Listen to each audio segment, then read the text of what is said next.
In case you haven't heard, the Heat will have a new starting small forward this season.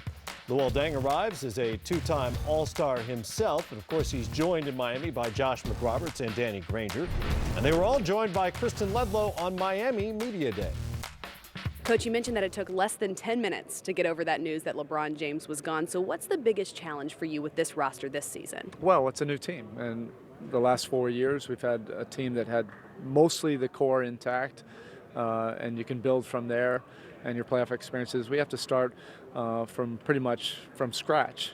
But we still have our Heat lifers, so we still have Dwayne, CB, and UD, Bird, Rio, Norris, and that's a great place to start. But also the new faces are guys that we're excited about, with Josh McRoberts and Luol Deng, Danny Granger. These guys are, we think, will reinvigorate what we're trying to do, and it's a new process. We have to start building habits and start some practice tomorrow. I spoke with your coach about your role evolving this season. He said simply that you and Chris Bosh are the leaders of this team. How did your mindset shift this offseason as you knew that this roster was changing? Well, it shifted to understand that, my role was going to change a little bit. And, you kind of get into a comfort zone of kind of where you at, the last 4 years. And it's changed, and it has to change. And I'm excited, so eventually, at first it came like, okay, I'm excited about this new challenge, this new opportunity. 12 years in the lead, and, I've won 3 championships and all these different things. You look for the next challenge, and this is one. This is a big one. What ultimately led to that decision to be back here in Miami? Well, it was an easy one.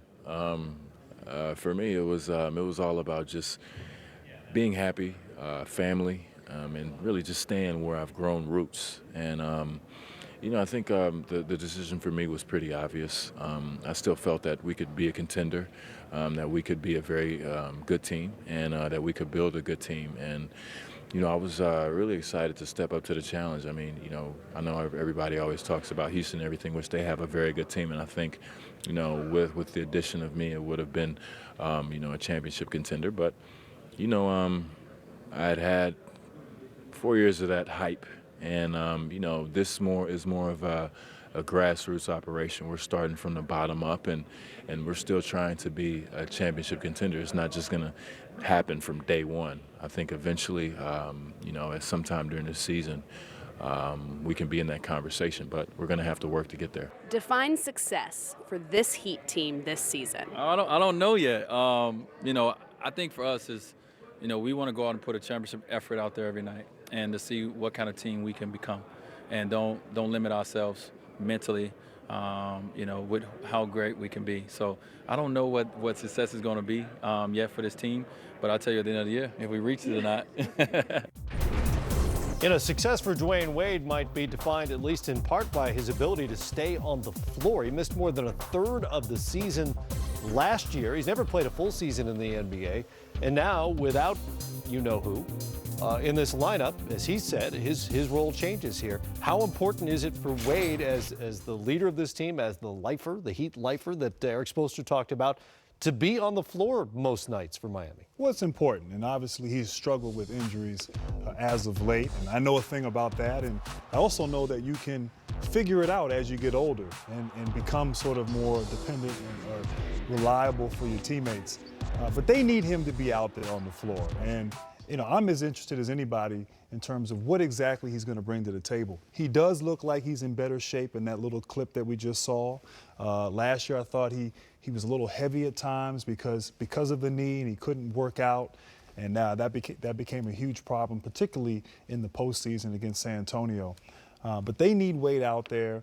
More than anything, just his presence, his leadership, and of course he still has a lot left in the tank when he's healthy. If he's healthy, if he's able to play, let's say, 70 games this season. Chris Bosh still has the potential to be a 2010 guy, the All-Star he was in Toronto. With the new additions, Isaiah, how good is this Miami team? I think this is definitely a playoff team, and they have knowledge and experience, championship knowledge and experience. So they know how to win. They know how to close out games when you're talking about Wade, Bosh, and Chalmers. What I think the interesting thing will be for them, is can the new guys, can they catch up to speed? Can they grasp the offensive system? Can they grasp the defensive schemes? Losing LeBron James, you lost one of the best defenders in the game.